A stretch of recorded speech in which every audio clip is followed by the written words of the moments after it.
alright, my hen? Glad you brought your water, because there's no free water going about these pubs. Do you want a spring water? No, I've got water. Is that what you're I've got saying? water. No, I've got water. Right, so we're going to go to Costa, so you'll need to direct me. Is there a drive-through? See that I just drove through on that main road before I turned right to come up kind of into this bit? Is that Clydebank? No. What area is that? Is that Knightswood? Up there, that's like Scotstoun and Knightswood. Clydebank's like further out that way. Oh, okay. You kept just going because I don't straight know. down. Just because I just noticed that it's a wee bit mental. We just noticed, Janice. Somebody God. walked it. We need to go a driver around all the areas and I'll show you. Because somebody walked out in front of my motor Like down. this? It's on already. Somebody walked out in front of my motor down there, and I wasn't sure if he was Compass Mentis. he definitely was the compass mentis, but I didn't know if he was drunk or sat nav still on, because it thinks that I've no came to where I'm coming. It's like, just keep going. No, I need Just to keep get it going. off. I actually don't know, and I can't see. Oh, how annoying. Your screen. Aye, I can't see the screen. Oh, Right, there's we a lot need coming. to stop for a wee second. So I see, or it's going to direct me to constantly drive in circles to yours. He's shouting and bawling at me. Guy! That just stopped. Hey. I don't know, he's going like That's this. the Kiwood way. Oh my god! We're I'm all grumpy feared for around my here. life. You should Right, be. where can I stop that I'm not going to get somebody Just pull in here. doing maybe. something terrible? My god. Right, it's just to get the sat nav off. See, I thought because I stopped the engine it would go off. But what I'm going to do is actually, I'm still keeping the thing running, but I'm going to open the door and shut it. This is like so What is that? technical, isn't it? Is that what that? And it was It stop might. I should have put the sat nav on. I know how to come to your house. Right, I'm trying to think where it is for putting it on. It's not asking me if I still. It's so hard to turn the sat nav off in this motor. Just actually keep going. Can you not look at your map and that'll tell you if it's off?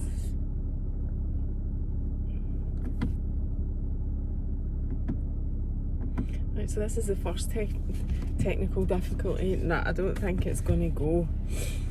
Normally it comes up, it asks you, do you still want to continue? And if it doesn't say that, I can't turn it off. And I don't know how to turn it You off. don't know how to turn it off? No, then? once That's it's annoying. once it's on, I can't turn it off. Keith can do it, but I can't even remember where it is in the menu. How annoying is I know, that? that's annoying. That is the first. Well, we just need to go with it now, man. Anyway.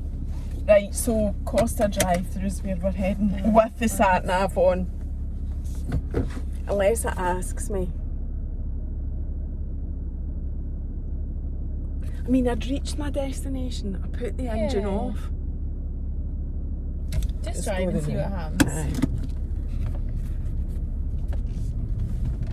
See what she says. Now turn left. Oh, No, it's no, going to she's keep. still What way am I going? Left. So she's right. Yeah. So can you not shut her up? Not without, like, it thinks you're constantly going to your destination. Can you not just end navigation? Can I find it? That's the button. Can I right? find it in the menu? Okay, well, let's just invite Susan the Susan the sat nav. Do you know what we'll do? We'll just go back to your house for a minute. Okay. And I'm still going to leave it running. Now turn left.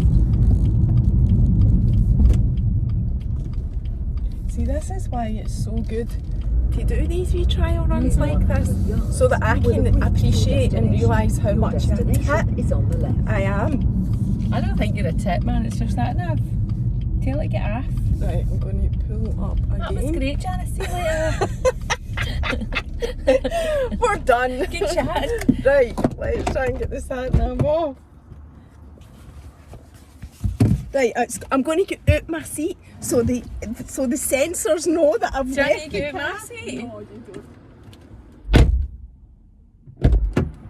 I'm going to look. This is Dave brilliant, doesn't man, see this is this. brilliant. I know. I'm going to look, man. Trying to beat the technology, the motor. Right, let's see if we can get this. System's this Right, then? it should now come up asking me if I want to keep it on. But it's no. Maybe it was because it wasn't on the. Right, one more time. What are you getting on, man? This is wild.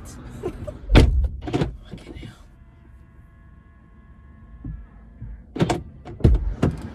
You couldn't actually make this up. For women and their. You look a bit dishevelled now, man. You need to sort Right, yourself let's out. see now. If the sat nav asks me.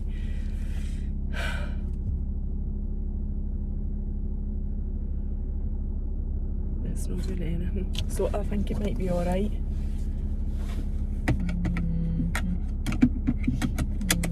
I think we might have mastered the overridden the technology of the Can't wait till she says the system. See if she right. says anything honestly. Right, get you in it, mainly. So I was just going to say, so I've been thinking about this anyway, this recording, and I was just going to say that I'm just going to be honest that I recorded it the day because I have been part of your support network since you had Benny Boys. Ben in March 2020, That's right. which was part of the rules. That's right, remember? Yeah, Right, so 100 yards onto Hull House Drive. can I get my sat nav off? We'll just need to go with it. We'll need to Till we figure get to it out. Clyde We'll Bank. Google it, man. Are we going to Clydebank? No, I'm just assuming that's where Costa is. No, we're not going Oh, to Clyde Annie's Bank Land. just because I'm. Now Annie's turn Cross right. is the closest one. I mean, no, there's no drive-through in. So I'm going down Bank. here anyway. Left. Just keep on walking. So that's twice I've reached my destination and it turn still just keeps telling me that I'm going left anyway. And then am I going right? Uh-huh. Kind of like back The way that I was came, I coming. think. Well, actually, talking mince pies. Where are we? I'm going to have to stop Yeah, the yeah, video. yeah. I can't keep that running like that. I'll need to just stop and phone Keith. Go to your nav, go to your map. Because mine is in my map and it says stop navigation somewhere. But mine is Right, touch, I'll so I show don't you. know. So Yeah. there's nav, right? So where do you think it is? Just you. Do it if you want. Where's your map? Can I go to map? Oh, make that go up, Janice. Go up. Aye, to that. Oh, that, right, okay. So, that. Yeah. Whoa! Check you! I know, The right? scientist! I know. Woohoo! So that's how you do it. So is this menu on In- that in map, side aye, tells and me that's your in wee map. flag. Oh my god. Go on. Do you know when Keith even was figuring that out? No. I'm going to set up my own. I think it might have taken him a wee while to figure that one out as well. What a pair. I was going to say what a pair of fannies, but it's not, it's me. Danny, she figured it out. Just because mine's in the Um, map and it says stop guidance and I just go bolt. Thanks for sorting on me. Anytime, man. Just Um, pause. One consultancy fees. I brought you a bounty That'll do. That'll do. for you and your family. Thanks. Right, so as I was saying, the reason that I decided just to do this today was to get a bit of practice anyway, even though I've been doing it with Lola, so I do actually feel alright about it. But also I thought I am going to be honest about it because we have been in close contact pretty much the whole time because I was part of your support network after you had Ben in March 2020. Which was within the rules for people that had babies anyway. That's right. But also you were particularly vulnerable at the time because you'd had postnatal depression when you had Jess. So I wanted to say all of that because I've been putting a lot of thought into it, as you know. Although when I was out last night, man, it was like heaving. So how What you're is not it? allowed in a car together, I don't know. understand. I know. It was mobbed. Well, when I say you're not allowed, the guidelines are, am I going right then? Yeah, Into sorry, that? go Left. that way. Sorry, that's left. Fuck. I can turn your sat nav off, Right. but I can't Aye, turn but it you to. don't know your left for your right. I'm going this way. Right, Straight okay. up. But where were you? We just went to, just in Glasgow, started at Highland Wolf, got some food, went to Hummingbird, had some cocktails, and ended up in Box.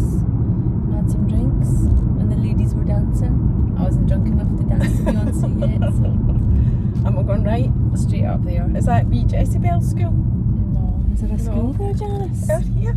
Is that not a school? Or is that a park? That's a park. Is that your park? It's just I saw the Glasgow City Council No, it's sign, so I just assumed it Balls, I've never was... been in there. I just assumed it was a school. No. What else was it? There was something else I wanted to say, to remember to say, but as well, about 20... Oh, I was just going to say officially about the rules. It's no... I don't think it's the actual law, it's just the government recommendation up until a week tomorrow is that don't get in your car with somebody not from your household unnecessarily is the rule, and what has been the rule up until, as I say, a week tomorrow, and then the rules are all out the window. Mm-hmm. Yeah, Keep everybody in a motor.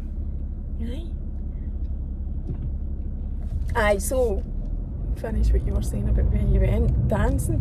I know, it's just like a bar, but it had live music on and music, and then everybody just dances and drinks. So there was these bottles, right, and I'm so old and naive, right? I thought they were fucking smoothies. I was like, why is a bar selling smoothies? I seen all these kids rocking about with big, like, it looked like a smoothie bottle. And then I seen a sign that was like, no, it's like Venom and or some other, like, cocktails. In a smoothie bowl? It's in a bottle. I've not seen that. It was disgusting. But then I've not been out No, proper... I've not been out in years. Yonks. Like, not in town, not with lassies. So it was all different, so it was. And then you had to wee dance. I didn't. I had just a wee awkward Were shuffle. were you holding the jackets? Oh, they were sitting on a seat, that's why it was an awkward shuffle, because there was loads of boys about, man. It was like, honestly, I was like, these people need to like get doused in a spray or something. It was just like lads, singing and being loud and fucking obnoxious, man. And did you feel older, but they about your age? No, they were like 22, 24. So were you the oldest out? Oh, Jenny's older than me. What, by 3 months? No, a few years. No, there was older people there. But it was just different then. But was it good? Ah, it was good. It was good. What time did you get back? Got back to about 1:30, so but then I got home and Jess wasn't. She hadn't been sleeping, and then Ben got up and I couldn't sleep. So you've been up. I've been up. I was awake till like about 4 or 5. Should have just fucking stayed out. Did you get any sleep?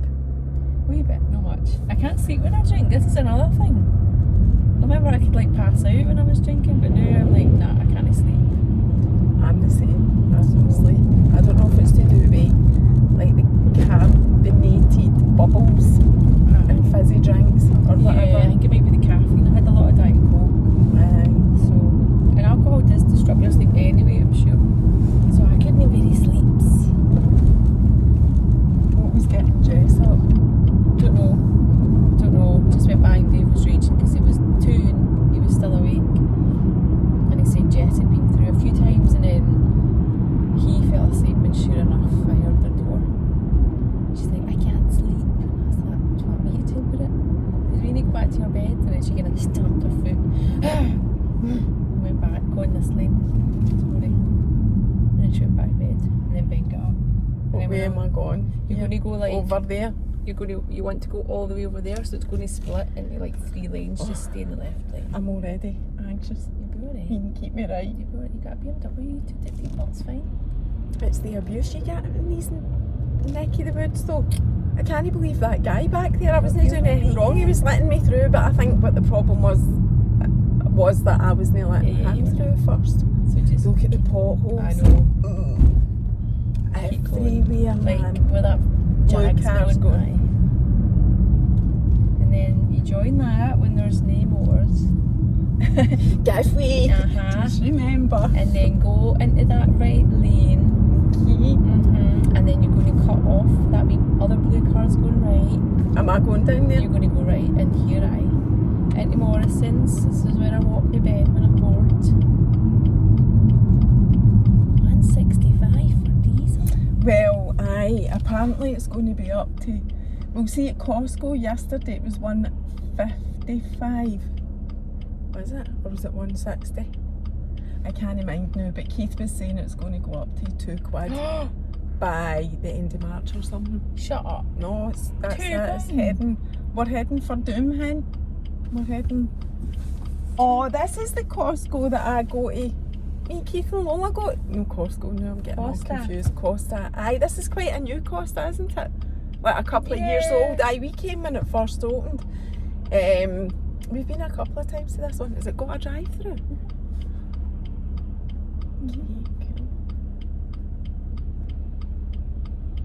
It's also a Greg's drive-through. No here, but you know. Now we're talking. I mean, we can't like keep people alive past 50 in these neighbourhoods, but fucking good banging drive-throughs. I don't know if I've ever seen a Greg's drive-through. You can move up, by the way. So Oh, you've can I? got, aye, Right. so you get a filter light in a minute, but if you can go, you can go. Do you know what I'm saying? Well, what? I don't wait in a filter light. I No, thought. you don't need to, but it'll Okay. come on for you in a minute. I don't even know. Stop how I fucking passed moving it. forward though, Jesus.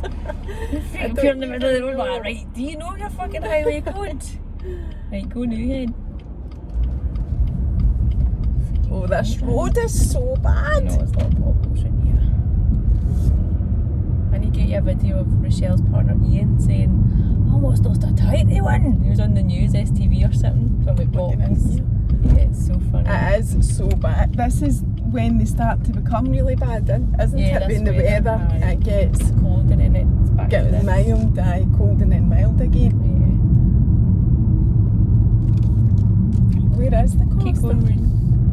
You said you've been here before. I have been, but I wasn't driving. Tongman's I have been. It's just round here. I wait till I tell Keith. What area is this? This is Annie's land. Aye, definitely. And then over there. So go right in the roundabout. And that's you.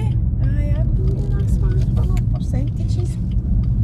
Because we come to this one when we're visiting in here. Yep, in here. Keith's brother who lives. Oh, in Maryhill.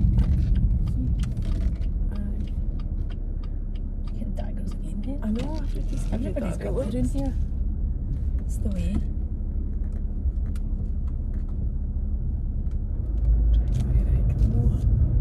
What way's the drive through? Oh, right. Right there. What you having? You have a cappuccino or a wee cheeky caramel syrup in it. 1 squirt of caramel syrup. 1 squirt. Yes.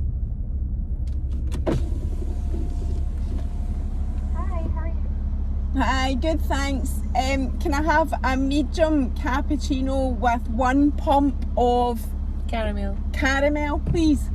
Yeah, And a medium coconut latte? yeah, of course. Any chocolate on the cappuccino? Sure. Yeah, thanks. No worries. Anything else? No, that's it, thank you. Problem, see you later. Thank you. Rich beef ragu. You see they're doing M&S food? No. Aye. All the Costas or just this one? No, I think I'm all keep getting emails. Didn't realise it was beef ragu. And that's Marks and Spencer's. I've only got card, Janice. It's fine, I'll get you. We're going to park up anyway because it's too expensive to drive for a whole hour. Oh, fucking That was a bad idea. At the time it wasn't an absolute bomb to fill your motor. £2 And I made the plan.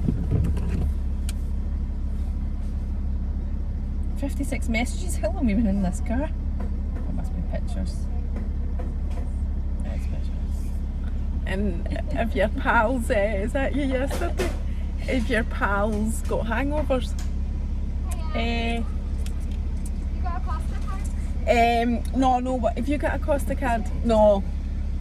You're $7.50. 2, 4, 6. Card? No, I've got cash, is that alright? I've got the right money actually as well.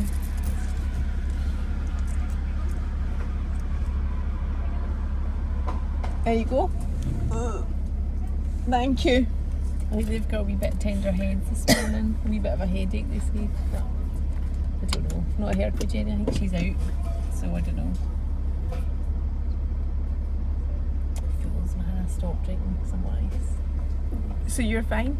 You've no got. Just tired. Who did your nails? Me? Oh, they're lovely. Your coconut latte. Thanks. There you go, hen. Oh my god, Put the it in size of there. that. 20 minutes to drink this. We're buzzing. You'll not be sleeping till the night again.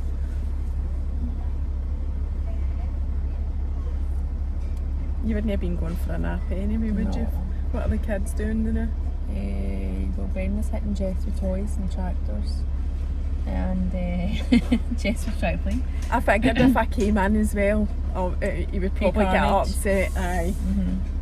So I thought, and also I don't really want big marks on me at the new. Yeah, he's covered in pen. Thank you. And I tried to wipe it off So- his feet and he just turned into the Hulk. So You didn't tell him that you were no, I coming didn't out say. to Jess knows, but I didn't say. Aye, Lola, it was bad enough getting Lola to. Right, we'll go and sit up there and be quiet bit. We'll have a chat. It was bad enough saying to Lola, who's 10, that I was coming here without her, but her and her dad are doing stuff in the garage and that, so she seems quite happy. What are they doing?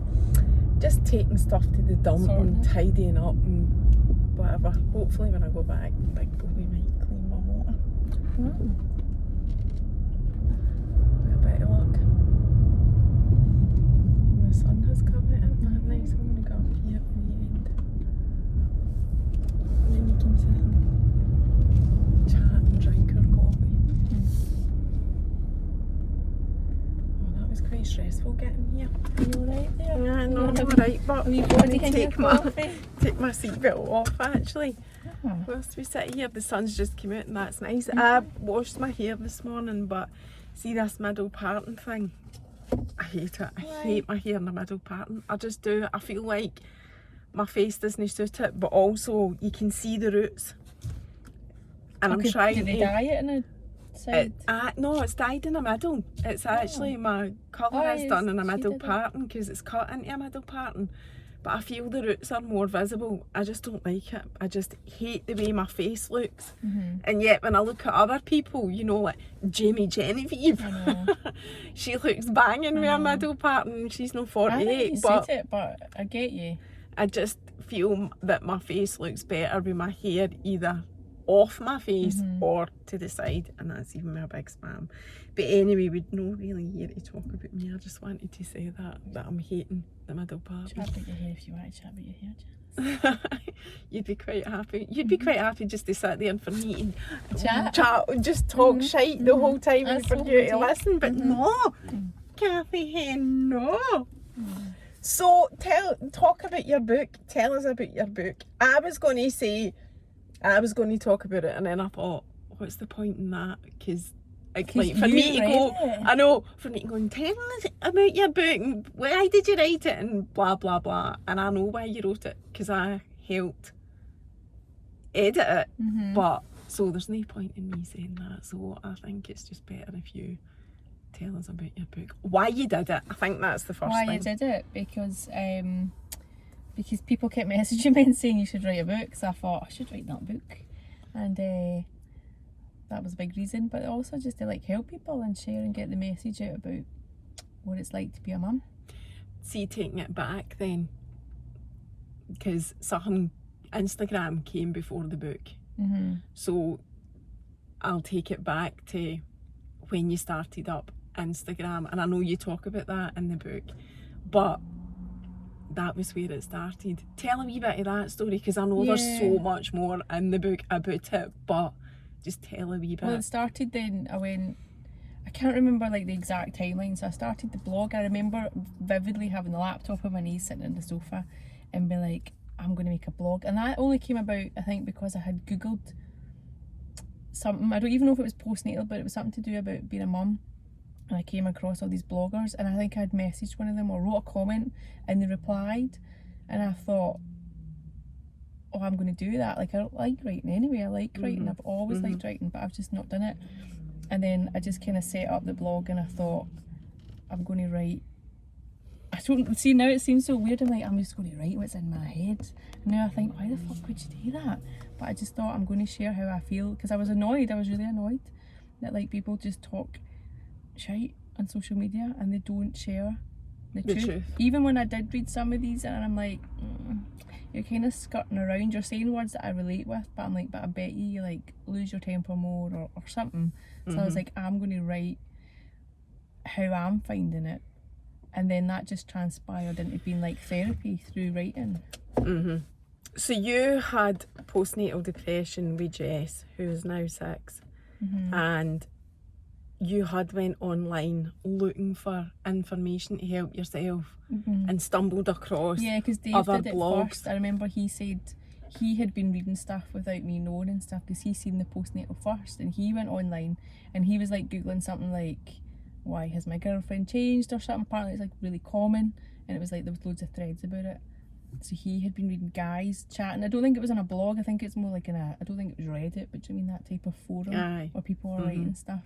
So then I thought, well, I'll look online, and then I came across some people saying it was like difficult, or do you know what I mean, they didn't enjoy it that much, and I thought, oh, I'm going to do that, I'm going to write that, I'm going to write what I think about it. And then it just kept going, and it would be, I didn't think I had a topic in my head. I think I would just like have a bad day and just write about it and be like, this is Were shit. you in the thick of postnatal depression when you set up that blog? Totally. But that was part of your healing? Yeah, I think when I'm trying to think when I set it up, I think it was 2016 or 17. So she was born in 2015. So from there up until I think I conceived Ben, so that would be 2018, wouldn't it? 2019, sorry. 19, aye, sorry. So I think for those 4 years I was pretty depressed. I think it was like it went up and then it kind of started to go down and then level. But I do remember having the conversation maybe 2018 about having a second, and Dave was like, no, absolutely not. So that's how long it went. So when I wrote those blogs, I think I thought I was better, but I wasn't, because I would write stuff about how the depression was like ruining my relationship and stuff like that. So I couldn't have been better, and I was still going to therapy. So when did you start up the blog? What year was it? I think it was 16 or 17, right. 2017. Okay. Because I only know this now as well. So I followed you, and I was checking this back because I was trying to remember. You'll love this story when I tell it. You didn't like me, and you didn't even talk to me. Oh my god, don't talk to weirdos online, man. This is what happens. I was one of them weirdos. Oh my god, I'll do it for a coffee. So it was June 2018 that I followed you, right? When did I follow you? The following year. It was the following year, about, I don't know exactly, it was March, April the following You're year. right, It wasn't a whole year, but it wasn't far off it. And I had been messaging you, I never messaged you at first, actually, but then I did start messaging you. And one day, I mean, I totally forgot that you didn't follow me. Anyway, because we'd been messaging. Aye, and also the other thing is, back then when I first followed you, I wasn't into Instagram the way that I am now. I was just an average ma on the Instagram. But you know, that has changed over the recent years. But I followed you because I was inspired by your honesty, and that's what I was looking for out of Instagram. And I felt, and I wasn't suffering from postnatal depression. I do have other mental health. Is that the right word? I don't know. Just say issues. Issues. Aye, I've got issues. We'll get issues. So that was what drew me into you. The fact that I was inspired by your honesty, and you know, I was learning from people like you and you how to be an honest person on Instagram, because when you come into it having never been on social media before, you don't know what you're doing at all. You get like a feed that's all it's all curated, and it's not like shade against mumfluencers or anything, but you do get a feed that's like polished, because it is a job. It is. Do you know what I mean? Of course it is. You don't normally get people just talking shite on it. You get like, I don't know, people having a bad day when it's not a fucking bad day. Do you know what I mean? You do get all that on it, and you have to kind of just like, I feel back then when I'm saying I followed you, I feel at that time there was minimum reality on Instagram. Minimum. Totally. It was nothing but, as I call them, peachy pictures, and that's these, you know, happy family pictures with the peach tone over them. It was nothing but post after post, and again, like I say, I wasn't in any sort of postnatal depression frame of mind, but I was very much aware of how false it was. So, and it was a long time even after that. So that was, say, April 2019 that you followed me back. I then got involved with TEDx Women Cumbernauld. We'd been speaking anyway, so that gave us an opportunity to actually physically connect in August 2019. So, and we've been friends ever since. But anyway, that was the background, and I had to say that because Kirsty didn't like me at first, and then she did. Listen, it's not that I don't like, right? I'm very wary, like I said, I like my feet how I like my feet. And sometimes I feel like I absorb people, like, or energy or whatever the fuck it is going on. So if I just don't like to follow people. I know, and that's fine. I know, Like, I'm not getting on to you. And also, I'm really weird that I don't want to follow somebody in case they're like, why is she fucking following me? In I'm a cases, weirdo. I know, I I just get don't- that though. But the other thing is, there is a lot of weirdos on the internet, and I'm a weirdo. So that's fine. But that was one of the things. Because when I followed you all that time ago, I didn't even speak on stories. No. I had to. No, I've you were had just like hypnotherapy and everything Aye. for public speaking. So it's really That's hard, grew. I know No, from you're that. like, yeah. I know now. I'm never Like, laughing. I know. Oh, look at all the dots Mary's got. We're going to have to You listen need to to this. listen to this. You or she'll don't catch me need out, to. man. You don't need to listen to it. So. I do remember you messaging, there was like a post, or it was a blog, I don't know if it was a blog or a post, whatever, and it was about crying and like being stressed in front of the washing machine. I always remember, or maybe you commented on it, I can't remember, but you had said something about how much you related with that, because it was like, it's just like a really sad, like stressful Aye. post, like how somebody gets so stressed and you're just like, oh Your my posts God. were. Aye. Like, I do remember you chatting about that. I used to greet reading your posts. That's how raw they were. I used to, and it always. I felt like I just had to say something, or even just how I related to it or whatever. Because even although I hadn't had postnatal depression, the words and how you expressed yourself were relatable. Yeah. In any form of mental health, to me, that was I think how it's I just felt. relatable as like a human or a mum. I don't think you need to necessarily be depressed or anything. I think it's just like, I just think it's like, it's all part of parenthood, all that, like the cry and the stress, that's all part of. Some people go like next level and get depressed or whatever. So I think most of it's really relatable and like, yeah, it can impact you. So what I was going to say, linking into that you were saying about not realising you were still in postnatal depression until you had Ben, and neither did I. I wasn't aware of that, but looking back now, because we then became really quite close from August 2019. Would that be right? No, that's August right. 2019, aye. And it's only really looking back that I realised you were actually still in the throes, the healing journey, whatever. I mean, we all still are in our healing journey anyway, regardless, but you specifically still had postnatal depression in all that time, and I wasn't even aware of it, because you don't know. I remember somebody saying that to me once. You don't know that you're out of it till one day, somewhere down the line, you realise, you're looking back and you think, oh, that's... Yeah, I did say in the book, I remember the day where I felt better, and I do remember that moment. But even now when I look back, I'm like, I think that was just, I think I was better, but I think it's part of that wave. Like, I never got depressed after it. I never got, you know, I class depressed as I need to take a day off of life. I can't go to work. I can't function. Like, that's how bad I class that as for me. But I do think to go from that day where I felt better and I was driving and I was singing to then having Ben, I think when I had Ben, that was like the lid on it. Do you know what I mean? That was like, well, the lid of the pain of depression, not the lid of anything that comes after it and all the things you grieve and all that. But I do think Ben, and then not getting depressed, was like, you're better, that's you. Do you know what I mean? You're fine. You're not, like, I still get issues, I still get things, but I'm not that depressed person. I can't look at the blogs, basically. I can't look at them and read them because I don't get it. I'm like, who is this? That does not make sense to me anymore, and they're far too painful to think. But do you remember, I know, and you're just talking about the writing, do you remember Adele saying, right, this is totally random, but it just made me think of this.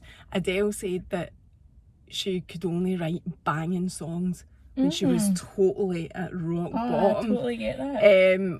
And like, I do think that even with myself, see, the more stress, even with Instagram, the more stressed I am, the better I am on Instagram, because it's an actual escape. Like creating, doing stuff as an escape, which is crap, because then when you're feeling really good and up for it, you can't think it. You can't be, or you can't be arsed with it. But George Michael also said in one of his interviews that people who are successful in any way, right, in inverted commas, because successful subjective and everybody's successful, you know, if you look at what you're grateful for. But he said people who are successful, it's not because of what they've got, it's because of what they've not got. And that really, you know how much I worship every word that George Michael ever said anyway. But when he said that, I was like, oh, that is so true. All the people that you know that have been successful, that you actually know personally, again, successful subjective, but they've all got issues. Like, you know, comedians, actors, whatever, most of them talk about their issues. That's the reason they're funny, is they try to ruin their issues without facing it. Do you mean, like, I don't want to chat about that, let's just be funny. Do you mean, that's what I do, classic. Like, I don't write on the blog and stuff because I'm like, is the blog done? No, it's still there, keep it up. If I can pay for it every year to be there, because I do know people read it, and I do know people message and they say thank you and blah blah blah, so there's always a need for it, and I feel like I can't take it down because I just couldn't. Like, it's like a resource is how I see it. I couldn't take it down. I couldn't have somebody try to like look for something and not be there. But now that I'm not really depressed, or I don't know, I'm like, I don't know what to write on that. Like, because it's like, it's niche as being depressed. So like, I don't know what to put on that. So it just kind of sits there, gathering dust and wasting money. But it just is what it is. Because I would write, I think, when you're passionate and you're writing, like, because it's coming for your gut, and when you don't feel like that, it's very difficult to. You also don't feel that need. I don't feel the need to share. If I'm happy, I'm quite a moaner and a venter. Do you know what I mean? I think everyone is. Scotland, we're good at that. Moaning and so when I'm content, I'm just I don't give a fuck. I don't need to share anything. Do you know what I mean? Like, I try. I'm like, let me think of something, but I'm like, I don't really. I'm quite happy not to write. But there are still people out there that need the support and the help. But that's why you've written the book. Yeah, that's so why you've gone from Instagram, the blog, and then the book. I also think the book helped to heal and close the lid. I didn't think it would, and I didn't know it would do that, but I was writing it and it was like, it was painful, as you know, and it was like traumatic to go through it again, because I've learned stuff about myself from writing it, because I do get triggered by stuff. I get triggered by like friends chatting about their babies and they're saying like, oh, they're having this or they're having that hard time, and I'm just like, I can't go there, because it brings back everything that happened for me. So when I was writing it, to then go back into that place, it almost like triggers your mental health again. It was like bringing back thoughts and intrusive thoughts, and I'm like, I need to have a break. I can't read it. I can't, because as soon as I go back in there, it's like all the demons come back and they're like, do you remember you're suspicious? Do you remember this? Do you remember that? And I'm like, no, we can't. Like, no, I totally agree with you. Even if you're doing any kind of healing or that, when you are going back over it, even therapy, when you're going back over stuff, it is so emotional talking about it, because it's never done. The box is never ticked off. It's only you only learn to deal with it better. I think. There was something else I was going to ask you about the book. Oh, that's what I was going to say. When I was reading your book, when I was editing it, I was greeting as well, the same way I was greeting when you originally wrote posts way back. But the one that sticks in my mind, and this is I commented on a lot of posts and we talked about a lot of stuff before I actually met you. But the one that sticks in my mind is the one of the night that you and Jess fell out when she was 3 and you'd been to Aldi's, I think it was it? Yep. For the dinner, and you went mental at her in the car. Totally beat yourself up about it, because we all do that. But then, like, what actually affected me was how much you beat yourself up about it. That was what affected you. Know that you bawled at Jess.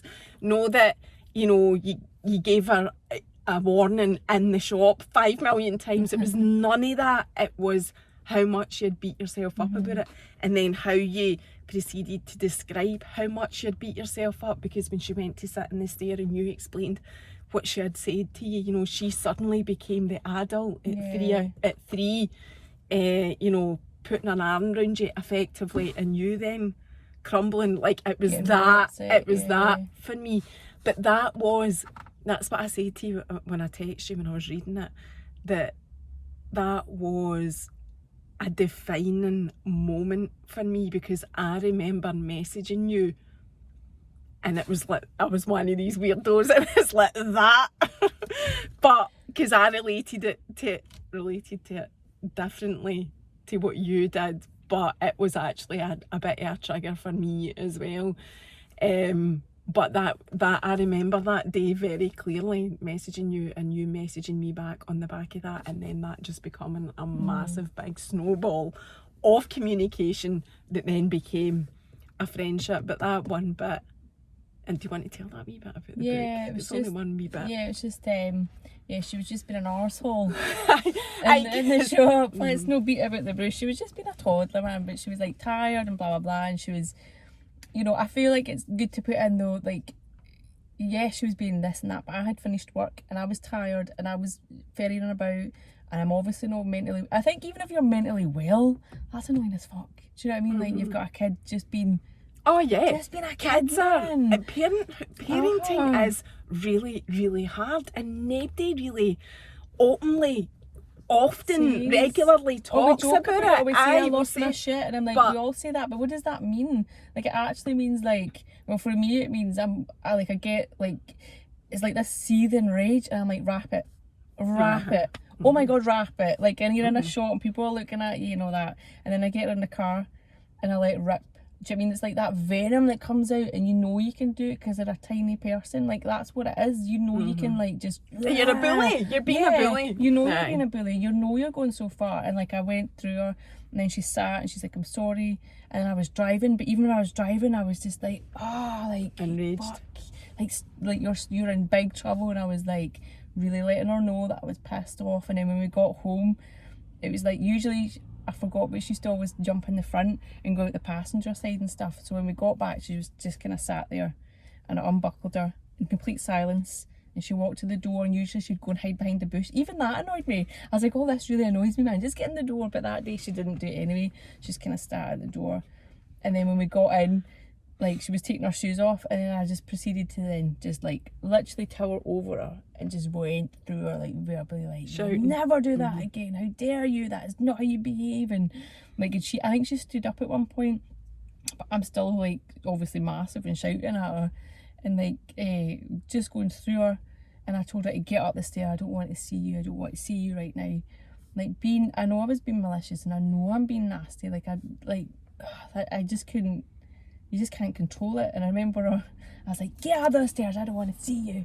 But she did turn around, she's like, oh, get in! Like, shouting at me, like, fuck you, mum! At 3, she was learning her attitude. I know, she was like, how dare you? But she went up the stair, and I went in the living room and I broke down, and I was like rocking, and I was like, what have I done? I can't believe it. I was so angry.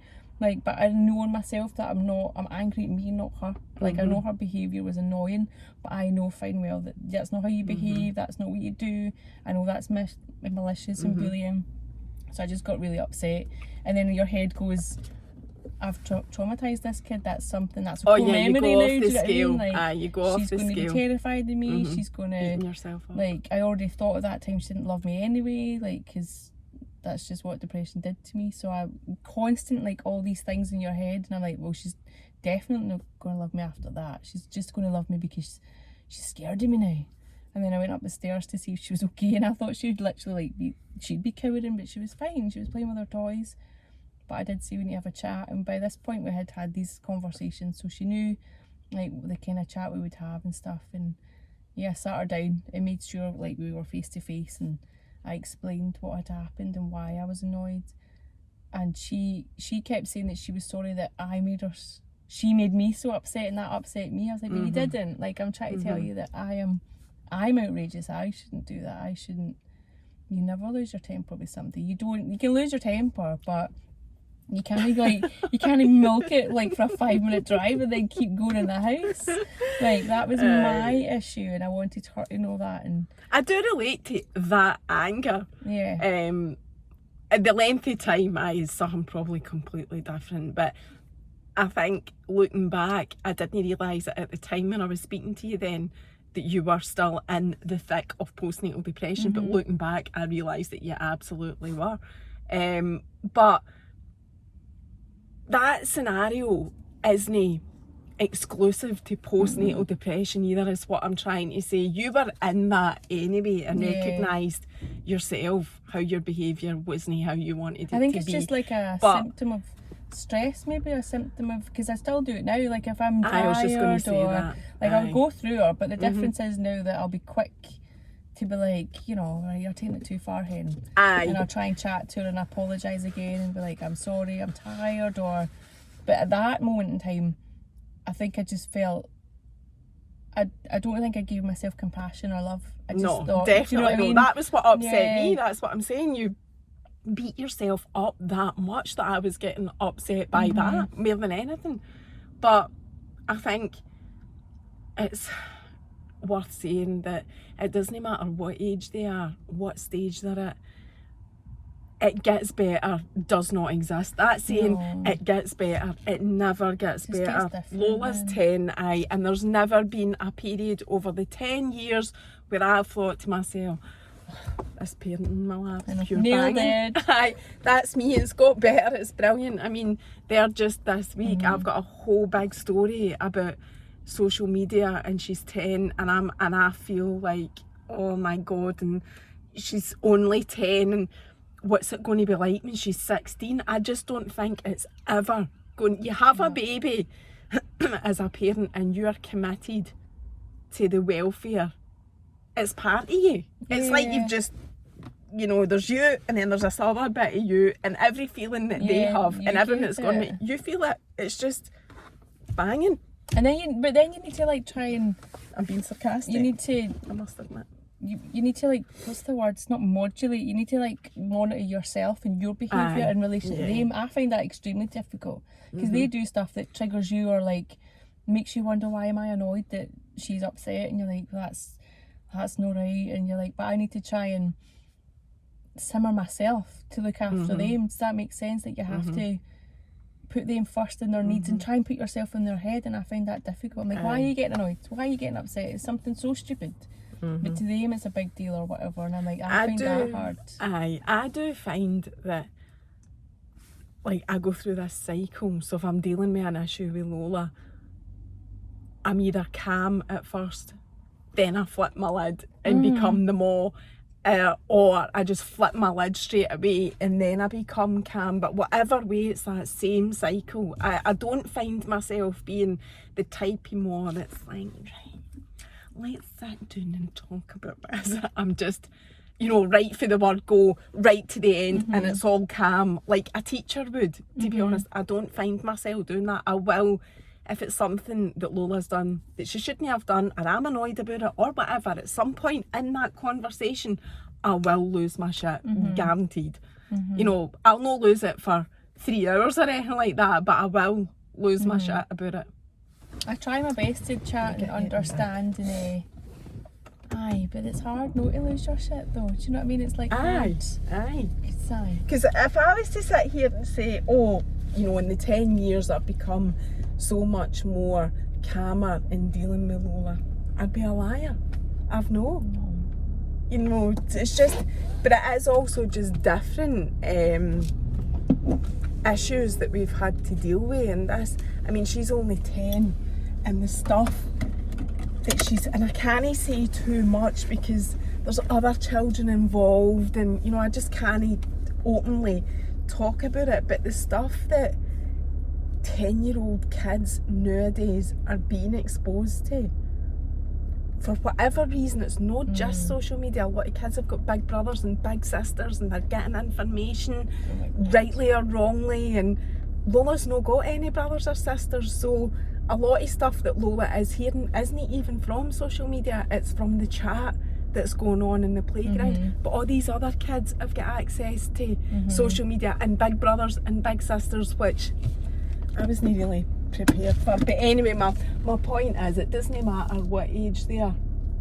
No, I agree. There's Just always, changes. aye. And I think until Lola grows up, moves out, gets a job, gets independent, you know, even then there's still going to be worries. Yeah, she's still going to be phoning you, like, hopefully he's no a ball bag, you know, like, there's always going to be something. Take my sword down to the disco. I'll get the axe, the disco. Right, Mom. And then she'll be visiting me in Corton Vale.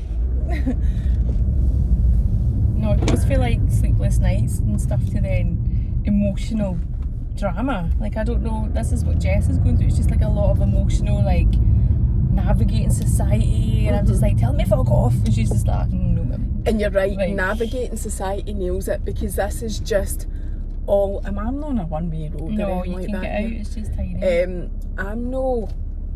I feel like I can't really go around this corner with all these cars coming because it's so tight. I'm not talking about anything that isn't ordinary life with Lola, you know, it is all just what life is. They're not doing anything that you don't expect anybody to do in life. Oh no, totally. I know, it's just, Jess is just like school dramas and school. Aye, but see, even what you were saying about the rubbers, you know, that's so typical of, as that you'll get more of that. See, as she gets older, you'll get more of that stuff that'll irritate the life out of you because of what you said, you know, some wee boys taking the rubbers and, you know, chopping them up and doing what he wants with other people's property. And it's so infuriating because as an adult, and nobody prepares you for that shit, by the way, all the stories that come out of school, as an adult trying to navigate it, that's not kid, that she's your firstborn, Lola's my only one, I feel like I've got no experience obviously of this, and you're trying to navigate something that you've no clue at all how to do it. And you can only base it on you and your life and what you've been through or what you would do, but a 6-year-old isn't the same as me. Exactly. Like, do you know what I mean? She's not going and that's to be how like, you're looking at it. So you're thinking that wee guy took her rubber, am I going left? Right. Where are you going? Back Yours. to mine? Left. Right. Sorry. Jesus. Look at all these holes, man. You're navigating it as an adult. So when you were saying that story about the rubbers, I'm like, that's totally out of order that he's stealing the rubbers. They're her rubbers. But then what you need to do to try and deal with it is put yourself in the shoes of the 6-year-old, like you're saying, but he's only 6. So how do you deal with that as a 6-year-old? Am I going straight down? Yep, go straight down. I know. And then you have to deal in with their personality. Jess is a very diplomatic, wants to keep everyone happy, you know, wouldn't say boo to a ghost kind of person. That's right, you and need I'm to deal like, with that so as she's, well. I'd be like, now that I'm older, I'd like, right, hook 'em, do you know what I mean? But she's like, I'm not going to do that, Mum. And I'm like, well, like, And she see, doesn't when want they're to do that wee, I know, and I've said this as well, when they're that wee, she's in primary 2, when Lola was in primary 1, 2, 3, I tried to be diplomatic and coaching her how to deal with things as well, because at the school they are very much against hit back, you know. But your problem with that is, for that to work, you need every single parent in the school to be saying, don't ever hit back, try and resolve the situation, whatever. And they don't. Most parents, my mum, your mum, would tell you if you were getting any sort of aggro off at anybody, you know, if somebody hit you or whatever, you would say, hit back. And I didn't do that at first with Lola, but there comes a point where you have to. You don't have a choice because kids are knocking lumps at each other. Like, I'll try to raise her to be like understanding and think outside the box. So if a kid's been nasty or mean, maybe they're unhappy, maybe they're stressed. I don't know. I don't think people are nasty or mean. Like, there must be a reason. But trying to tell that to a 6-year-old, meanwhile, like, she's getting bullied or whatever, like, there is a point where you have to go, do you know what, no, just punch them back. Like, there's a certain level you can take, and then you're like, no, you have to protect yourself too. So, and as the older they get, you'll find that eventually you're not being as diplomatic because you put up with it for so many years. Well, even with the top, and then our brother, I'm like, do you know what, just lump him. He keeps hitting you with tractors, just yeet it back at him. Honestly. Because it does work. It works. If or you they're just hit going to somebody keep back, fighting. they stop. Or it ends up a big boo. I don't know, but it's difficult. I'm like, I want her to be nice, but then people aren't always as nice. They come with their own baggage even at 6. I'm like, I don't know how to deal with this. It's exhausting. Like, I'm trying to be nice and chat to her about it, but at the same time, it's a fucking rubber, man. That's what I mean. Here's another one. Like, was she happy with her new ones? Yeah, she was. She was super happy, but it isn't the point. I know. He shouldn't be doing that. You can go in this left lane. I know, it's just so ridiculous, but it's super difficult, and it's only going to get, I know it's only going to get worse. It's only, she's only going to mature and get older, and then there'll be high school and all that stuff, and it does, and then there's always, I mean, people think you don't know that, because there's always people messaging you saying it's only going to get worse. I think we know. Am I going? Straight right. Because it's been getting worse for 10 years. And then left. And then, as I've always said, people talk about the terrible twos being the worst time. No, it's no. There is no worst time. There's no worst time. I don't know what I prefer. I don't know. Sometimes you think I would rather just get up every 3 hours in the night than deal with this rubber chat after school. And then you're like, no, I wouldn't. But, well, I don't know. It's exhausting. Because everything you say, they're like with sponges. And I'm like, I'm just imprinting all of this knowledge that I have onto her, and God knows what a mess I'm making in there. I don't know. It's really difficult, man. And you beat yourself up about that as well. How's she going to end up because I said this or I said that or whatever. You can only do your best. I know. Then David will come in. He's got a different perspective, and I'm like, well, I don't know what's right and what's wrong here. Jess, just you decide, man. Just you decide. Watch it on YouTube. There must be a video. Google it. Google it. I know. Google what it. Do I do if I get my rubber stolen? What do I do with children and their drama? Every day is a new drama in school. Every day. And it's not, I don't belittle it, but she genuinely gets upset. Like, she genuinely stops at the gates and like, I don't want to go in today because of this wee boy's like stealing rubbers. I'm just like, oh Lord. I remember there was a story with Lola. It was golden time before lockdown and all that. Obviously they used to take their toy in on a Friday, and she had this cheap junk toy that she took in, and some wee lassie took it home by mistake on that Friday, and Lola flipped her lid on the Friday night. I had to message the mum and go and get the toy, and meanwhile I'm thinking a piece of plastic, worthless plastic junk, but on the other hand I was like, but it's hers. It's hers, I know. And you know, I was thinking my whole weekend is going to be a nightmare if I don't go and get that. To go and get it. I know, that's what I'm like. And Morrison's like, do I pay a $5 for these 2 rubbers in a magazine? Are you kidding me? I know, that's it. Well, You find yourself doing stuff that pre-children you would have never even entertained. I know. You can't put a price on it when you get kids, so I'll just do it. I'll just buy it. I know, like Keith and Lola and their £15 milkshake last weekend. No. Holy Jesus. I know, slushies. $5 for what? Colours are nice, are you kidding me on? And here. But you did. I know. Anyway, you've nearly got you hen. That was good timing. Exactly. 59. Yeah, so I'll just put it off because that is us got an hour.